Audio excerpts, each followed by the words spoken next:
मेरा प्यार भरा सादर जय गुरुदेव। यहाँ पर जो मंदिर बनाया है, जिसकी भी प्रतिमा लगी है, उनको भी सादर जय गुरुदेव, उनको प्रणाम।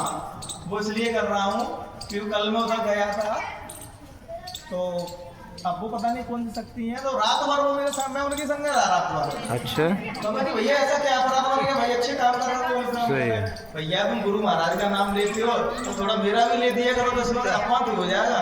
मैं चिंता मत करो, कल चालक मुझे मौका मिला तो मैं जरूर आपको भी प्रणाम करता हूं।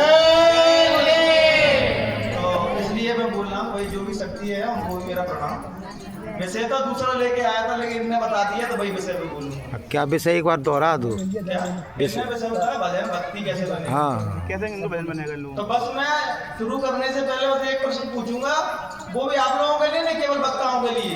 अगर आप ईमानदारी से जवाब देना, क्या आप सच्चाई सुनने के लिए तैयार हो कि नहीं? बिल्कुल। किसी के व्यक्तिगत ले कोई भी, हाँ सही है। तो फिर आप भजन इसलिए बनेगा, ऐसे बनेगा भजन। संत कहते हैं कि अपनी छवि बना के जब मैं पिया के सामने गई, और जब देखो पिया को तो अपनी भूल गई। अभी हम सभी लोग अपने मान मान में भरे पड़े हैं, हमको जानते हैं, और मुझे पता तुम में तो कोई कुछ नहीं जानता है, लेकिन इस बात को तो मानते नहीं मैं अज्ञानी हूँ। थोड़ा अज्ञानी सब लोग, लेकिन इस बात को मानते नहीं है। तुम अज्ञानी मानोगे तभी तो कुछ देंगे तुमको, लेकिन कोई मानने को तैयार नहीं है अज्ञानी। जब तक इनकी नजरों तो अपने आप को अज्ञानी नहीं मानोगे, तब तक कुछ मिलेगा नहीं। हम पहले ही मान के बैठे, मैं भरा हुआ हूँ। अब बताओ, भरे हुए में भरेंगे तो क्या होगा, पानी का ओवरफ्लो होगा कि नहीं? कोई भी व्यक्ति वैसे कहते हैं कि मैं कुछ नहीं जानता, लास्ट में सत्संग खत्म करने के बाद अपन वैसे कहते हैं मैं कुछ नहीं जानता हूँ, लेकिन भीतर एक अहंकार बैठा है, वो बार बार दावा कर रहा है कि मैं कुछ जानता हूँ। सच है कि नहीं ये बात? सबके अंदर बैठा है अंदर कि मैं कुछ जानता हूँ, और जो जानता होगा वो कभी भी चिल्ला चिल्ला कर कहे कोई नहीं कि मैं जानता हूँ। वो मस्ती ऐसी है, भी प्रार्थना सुनाई कि भाई सत्संग का अर्थ वही है, भगवान से मिलने का अर्थ वही है जो आनंदित व्यक्ति है। अब कैसे पहचाने? एक बार हम और मार साहब गए थे एक जगह पे, तो उन्होंने इन्हें एक बात कही, तो मैं क्या बहुत ध्यानपूर्वक बात सुनता हूँ कि इसमें अच्छाई क्या सीखी जा सकती है। तो इन्हें देश रख लिया है, तो भाई सदगुरु के रूप तो ही है, कि ज्ञान को प्राप्त हो जाएंगे, उस आत्म तत्व को जान लेंगे, तब सदगुरु का रूप हो जाएंगे। तो माँ क्या सब लोग बैठे थे, तो फिर आगे वो डिस्कस बढ़ा नहीं पाया। अब हम जो बता आगे इस प्रश्न को बढ़ाओ कि अगर तू जान भी लेगा तो हम कैसे जान पाएंगे कि जो व्यक्ति जागा हुआ है, खोया हुआ है? तब इन्हें अभी जो प्रार्थना गाई उसका वही मतलब है, जो व्यक्ति आनंदित है, जो व्यक्ति मस्ती में डूबा हुआ है, जो प्रेम से लबरेज है, वही व्यक्ति परमात्मा उस खुदा से मिला हुआ है। जब तक हम देवदास बने उदास बने बैठे हैं, किसी भी व्यक्ति से मिलो तुम आज, चाहे वो शादीशुदा हो या अनमैरिड हो, अनमैरिड होगा तो वो स्त्री की कल्पना कर रहा होगा, अरे स्त्री मिल जाए, शादी नहीं कर पाई तो बात का पश्चाताप हो रहा है। शादीशुदा तो कर रो ही रहा है, बच्चे दुखी, पत्नी दुखी, घर गृहस्थी में दुख, बिजनेस में दुख, तमाम दुख है बाकी। और सन्यासी भी ऐसे बेवकूफ, स्त्रियों की भोगने की चाहना है और जबरदस्ती सब बेरा धारण कर लेती हो। फिर क्या होता है, आपने देखा है दुनिया में क्या चल रहा है, कितने संत पकड़ रहे हैं, क्योंकि वो मुर्शिद की आज्ञा में नहीं रहते। कहाँ मिले? मुर्शिद का आज्ञा का पालन नहीं करते हैं, इसलिए वो चरस पतन हो जाते हैं। क्योंकि सदगुरु होता है ना बहनों भाइयों, वो एक्सरे की मशीन होता है, तो उसके सामने आए तुम्हारा भीतर देख लेते भीतर की क्या स्थिति है, और उसी हिसाब से तुमसे बात करेंगे। कि तो जरूरी नहीं हर व्यक्ति से बैराग की ज्ञान की बातें करें। गुरु महाराज ने सब प्रकार की बातें क्यों करी? क्योंकि वो जानते थे कि शुद्ध घी खिलाएंगे इनको तो उनको हजम नहीं होगा शुद्ध घी, इसलिए उन्होंने सब प्रकार की बात की। देश दुनिया के लिए भी बात करी, राजनीति पे भी बात करी, सब विषय पे बोले। वो आपन कैसे मूर्ख है कि केवल एक विषय को पकड़ लेते हैं। जैसे एक संत और हुए, उन्होंने काम बात ना की, वीडियो पर बोला, तो उनको इतना निंदा किया, इतना हीन दृष्टि से देखा लोगों ने कि ये खराब आदमी है बहुत। अब ये बताओ, काम अपन सब कर रहे हैं तो क्या कोई नहीं रहा, तो खराब कैसे हुआ? उसी से राम पैदा हुए, उसी से कृष्ण पैदा हुए, उसी से मोहम्मद पैदा हुए, उसी से बुद्ध पैदा हुए, उसी से कबीर पैदा हुए, उसी से बाबा जगत पैदा हुए। तो खराब कहाँ है वो चीज? खराब वो है कि तुम्हारी 80 साल उम्र हो गई, 90 साल उम्र हो गई, तो तुम बासना की तरफ दौड़ लगा रहे, वो खराब है। अब नौजवान बच्चों में तुम क्या उम्मीद रखोगे कि वो बेरा धारण करना सब मेरे जैसे बन जाएंगे, तो ये परिवार जो संसार ही खत्म हो जाएगा। इसलिए बहनों भाइयों, हम जैसे बिरला लोग अरबों घरों में तो एक आदमी निकलेगा, तुम सोचो सभी लोग ऐसे बन जाएंगे, जिंदगी में नहीं बनेंगे कभी। क्योंकि वो लोग आते हैं समाज को नया रास्ता दिखाने के लिए, वो संत महात्मा दूसरों के लिए अब एक तो ना हमारी कई माता जी बहुत रो रही थी, तो मुझे बहुत दुख हो रहा था कि देखिए 5 साल साधना शिविर लगा लेकिन गुरु महाराज के दर्शन नहीं हुए। अब मैं ये भी नहीं कह पा रहा कि माता जी थोड़ा चेंजेस करो तो जरूर होंगे दर्शन की बात। पुराने से कहूंगा तो मोये मारे को दौड़ेगा, अरे तो मैं सिखा रहा है तो वो विडम्बना है। थोड़ा अपने आप में पोलाइटनेस लाइए। जब पुरानी मान्यताओं को जगड़े बैठे हैं वो उस समय के लिए पर्याप्त थी, आप तो उन्हीं को पकड़ के बैठे। थोड़ा चेंजेस तो आप इस रूप में इस जगह से नहीं मिल रहा, मैं और तरीके से ढूंढने की कोशिश करूँ, और तरीके से मिलने की कोशिश करूँ। माला फेरने से भगवान मिल जाता तो 45 करोड़ में हम सब माला फेर रहे हैं, मिलेगा किसी को? नहीं मिलेगा। जब तक भीतर की माला नहीं मिलेगी, भीतर के बेकार नहीं त्यागोगे, आपको पता कैसे चलेगा कि अपना सदगुरु अपना 24 घंटा देख रहा है। अपनी बेटा पता क्या है, अपन यहाँ के शरीफ सब शरीफ बन जाते हैं, मैं शरीफ हूँ, सब धर्मात्मा है, सब सत्संगी है, और संसार में देख लो तो नहीं लोगों तो पहचान नहीं पाओगे, अरे वही सत्संगी है जो सत्संग में आता था। तो हमारा सदगुरु 24 घंटा देख रहा है कि हम क्या कर रहे हैं और क्या नहीं कर रहे। भजन का मतलब बहनों भाइयों माला घुमाना नहीं है, और परमात्मा कोई शरीर नहीं है जिसको पीछे तुम दौड़ लगा रहे हो। प्रतिमा देख रहे हो जी, वो प्रकाश के फॉर्म में चीजें हैं। एक ऐसा प्रकाश है जिस प्रकाश से सब कुछ निकला है, पूरा ब्रह्मा विष्णु महादेव सब उस प्रकाश से निकल रहा है। उसका कोई नाम, कोई रूप, कोई रंग नहीं है, ना वो किसी शब्द में ना नाम में समा सकता है। लेकिन हर महात्मा अपने को में एक नाम दे देता है। और लेकिन आप देखना राम वाले, कृष्ण वाले, जगुरुदेव वाले सब में आपस में मतभेद है कि मेरा नाम बड़ा तुम्हारा छोटा। अपनों जी धारणा है कि जो राम को कृष्ण को चिल्लाते हैं, अल्लाह कहते हैं वो छोटे हैं, हम सबसे बड़े हैं। तुम भी मूर्ख हो अगर तुम वही उसी लाइन में हो कि मेरा नाम सबसे बड़ा जिनका छोटा है। छोटा बड़ा कुछ नहीं होता है। भगवान अगर नाम में सीमित होता तो भगवान कैसा हो? वो किसी नाम में सीमित नहीं है। तुम जो कहना चोर के नाम से याद करना उसको हृदय से, अगर वो ना है ना तो मुझ में थप्पड़ मारना, बाबा जी मारना, तो झूठ बोल के गए चोर नाम से ही मिलता है, उसका कोई नाम ही नहीं है। वो तो तुम्हारे सच्चे भाव से मिलेगा, और जड़ बन जाओगे इससे नहीं मिलेगा। सच्चे भाव, सच्चा प्रेम वो जो देखता है कि तुम मुझे मिलने के बाद तुम क्या करोगे। हम इतनी कल्पना बना रखे थे, एक बार मिल तो जाए भगवान, देखो मैं क्या करता हूँ, मेरा मान सम्मान तो जय के पीछे दौड़ लगा रहे हैं। कहते हैं ना कि अगर मोक्ष की भी चाहना है, प्रार्थना अगर मोक्ष की भी चाहना है, तब तक तुम परमात्मा से नहीं मिल सकते। वो भी एक चाहना ही है, वो भी एक इच्छा ही है। भक्त जो होते हैं, संत जो होते हैं, उनकी मोक्ष की, मुक्ति की भी चाहना नहीं है। वो प्रेम से, मस्ती से इतने लबरेज है क्या कहते हैं, जो मजा परमात्मा के लिए रोने में है ना आनंद, शायद इतना मजा तो उससे मिलने में भी नहीं है जो रोने में आनंद है। कि वो रोने में जो आनंद है, एक शायर कहता है कि उसकी याद में रोना, उसकी याद में रोना उसके साथ बैठना होता है। बहनों भाइयों, कोई भी व्यक्ति उसकी परमात्मा के लिए हृदय से रोता है। और रोना संसार यहाँ मत रोना, तुम यहाँ तो रोगे तो कोई नहीं समझ पाओगे क्यों रो रहे हो, क्योंकि रोना तुम्हारा केवल परमात्मा देखता है और तुम्हारा सदगुरु देखता है। तुम रोगे भी संसार के सामने, संसार समझ ही नहीं पाएगा कि क्यों रो रहे हैं। और बस उस जो भाव चल रहा है ना तुम्हारे अंदर उमड़ रहे हैं, बात तुम किसी शब्दों से बता भी नहीं सकते हो कि क्यों रो रहा है, क्या विषय क्यों रो रहा है, कोई नहीं बता पाएगा उसको। वो रास्ता ऐसा है, गूंगा गुड़ खा लेगा, उसी मिठास लेगा, दूसरे को नहीं बता पाएगा, दूसरे को बताएगा तो मानेगा नहीं, समझ ही नहीं पाएगा वो। गुरु महाराज ने शुद्ध घी खिलाया तुमको 4-5 साल तक, 52 से 4-5 साल तक बिल्कुल मैंने जहाँ से लेकर ऊपर तक का वर्णन किया। उन्होंने कि सबरे मूड बैठे हैं ये, कोई बीच में ही भग जाता, अरे शंकर जी की बेइज्जती कर दी, अरे वो राम की वो कर दी, अरे कृष्ण के बारे में जो कह दिया, सब उठ के भग गए। तो गुरु महाराज कह रहे जानते बहरे लोग हैं, न शुद्ध घी खिलाएंगे तो मुंह पे याद ही होंगे। तो बंदा बराजा बनाया कि करो मरो, और देखो आप 45 करोड़ सभी लोग वो बाबा धक्का धक्का, वो बाबा ढक्कम धक्का, वो बाकी बुराई, वो बाकी भलाई, वो बाकी बुराई, वो बाकी भलाई, और भीतर का किसी को अता पता नहीं। भीतर वो बिल्कुल ही नहीं देख रहा कि भीतर क्या स्थिति है। हमें महात्मा भीतर के बारे में बता के गए हैं कि भीतर है सब कुछ, सभी समस्याओं का समाधान भीतर है। ये भाई साहब कह रहे भजन भक्ति कैसे बने। भजन को भी बहनों भाइयों पहले हमसे तो देखे कि भजन के लिए हमारा पात्र है कि नहीं। केवल उठा के रोज माला लेके बैठ गए और इसको साफ नहीं किया तो कुछ होने वाला नहीं, वादे कर रहा तुम्हारा। और जो साफ हो गया तो माला तो भले मत घुमाना, तब भी परमात्मा तुम जाते हो वहीं तुमको दर्शन देगा। कि माला तो कर में फिर जिब्बा फिर मुखमाई, वो तो कर्म 24 घंटा चल रही है एक माला तो, और उसी का भरना इम्पोर्टेंट है। जो भीतर बैठी है, जो भीतर चल रही है माला, वो उससे जुड़ जाए तभी धरना माना जाएगा।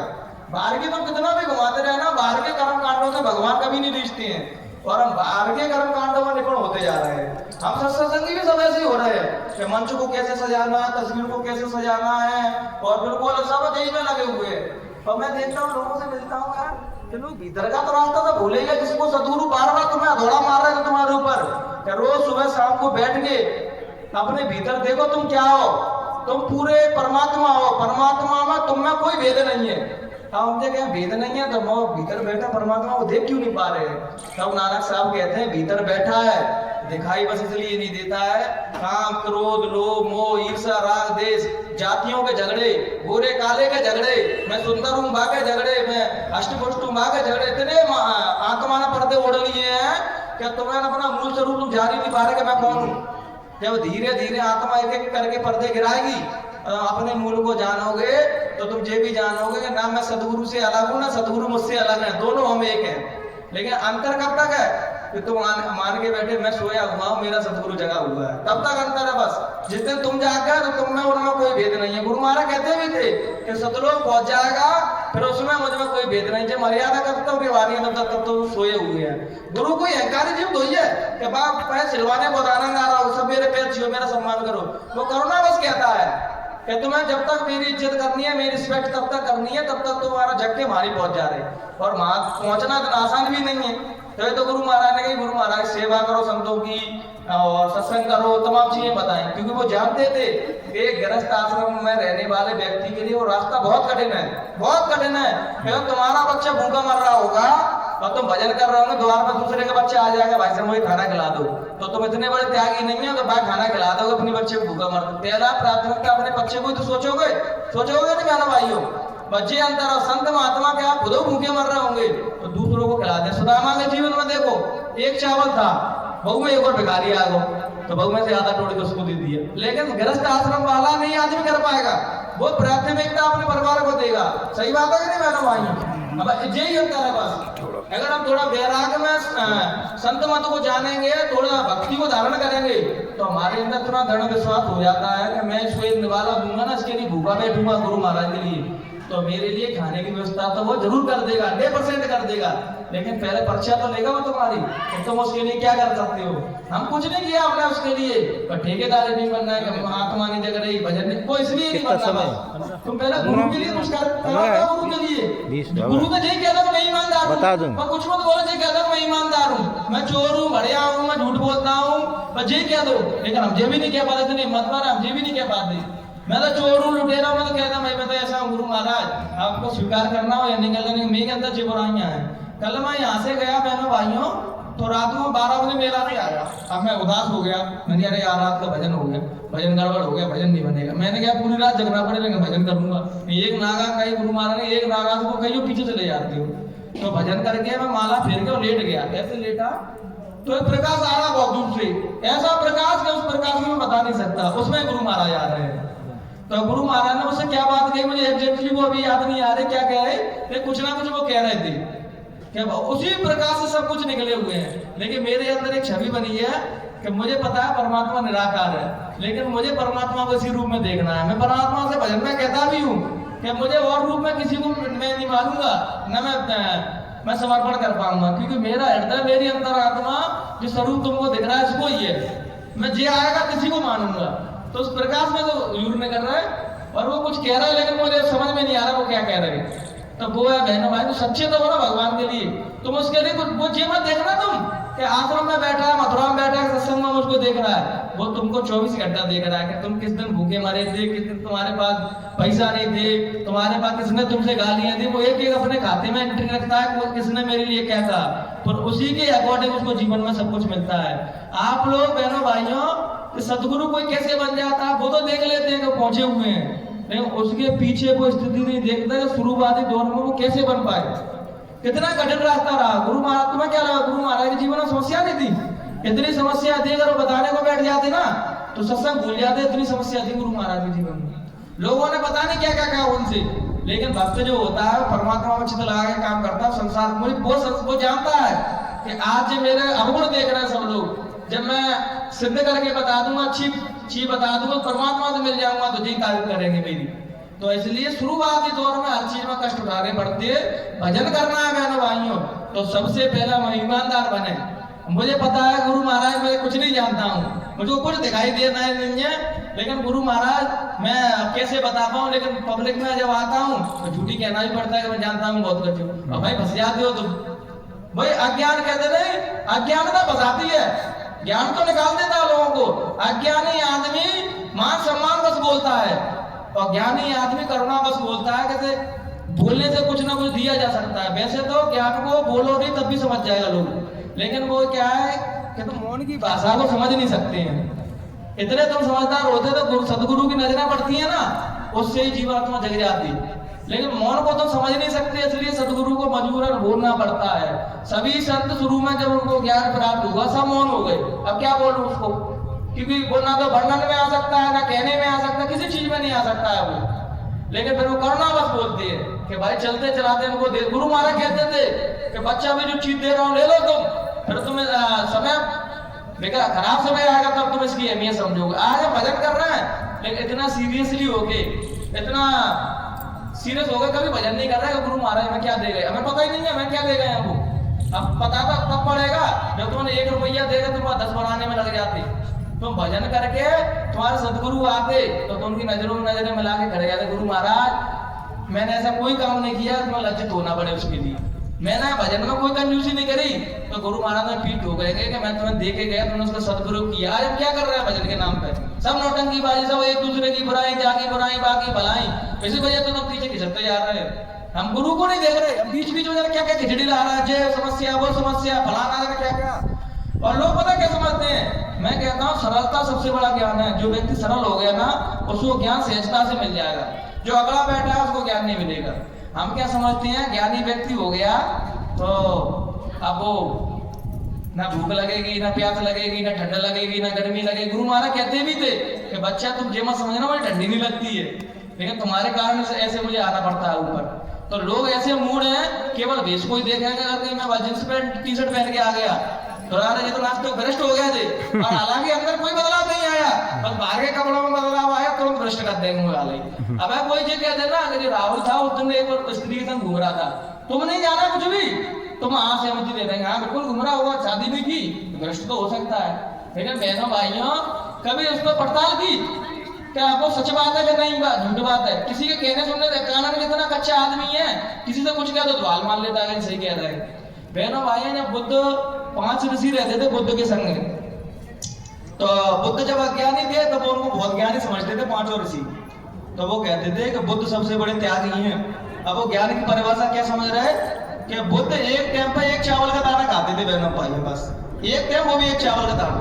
तो 5 सन्यासी किससे प्रभावित हुए, उनके ज्ञान से प्रभावित नहीं हुए, वो 1 चावल खा रहे थे बाकी। ये सबसे बड़ा त्यागी है, 1 चावल का। हम भी तो नहीं सोचते हैं कौन क्या कर रहा, चावल खा रहा है क्या भरपेट खा रहा है कि नहीं। 1 चावल खाते थे, 5 सन्यासी ने समर्पण कर दिया कि बुद्ध ज्ञानी है और हम आज जैन को गुरु धारण करते हैं और हम जिनकी सानिध्य में रहे। तो भैया एक बार बुद्ध बोधि वृक्ष के नीचे बैठे तो उन्होंने संकल्प ले लिया कि आज अगर मुझे ज्ञान प्राप्त नहीं हुआ तो आज मैं अपनी देह त्याग में मर जाऊंगा। जब तक कोई साधक उस कसौटी तक नहीं पहुंचेगा कि आज या तो गुरु महाराज चाहिए मुझे या तो मैं अपने देह त्याग दूंगा, तब ज्ञान मिलता है। इतना सहज और सरल नहीं है कि मैं हलवा पूड़ी भी खा लूं, संसार के सारे भोग भोग लूं और परमात्मा भी मुझे मिल जाए, ऐसा नहीं होता बहनों भाइयों। उसके लिए तुम्हें सब कुछ दांव पे लगाना पड़ता है, तब परमात्मा मिलता है।